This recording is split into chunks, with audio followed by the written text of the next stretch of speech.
জীবিকার তাগিদে ৩ বছর আগে সংযুক্ত আরব আমিরাতে পাড়ি জমিয়েছিলেন মোহাম্মদ মনসুর প্রকাশ মনু।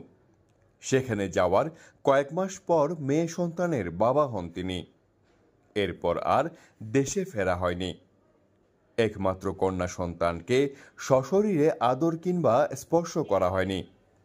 এর মধ্যে মর্মান্তিক সড়ক দুর্ঘটনায় বাবা মেয়ের একত্রিত হওয়ার স্বপ্ন যেন স্বপ্নই থেকে গেছে। বলছিলাম সংযুক্ত আরব আমিরাতের আয়ারলাইনে মর্মান্তিক সড়ক দুর্ঘটনায় নিহত রাউজানের প্রবাসী মনসুরের কথা।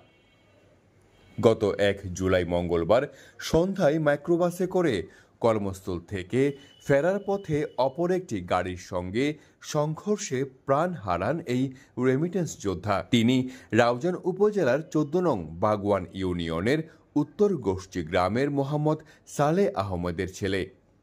মোহাম্মদ মনসুরের মৃতদেহ আল আইনের একটি হাসপাতালের মর্গে রাখা হয়েছে।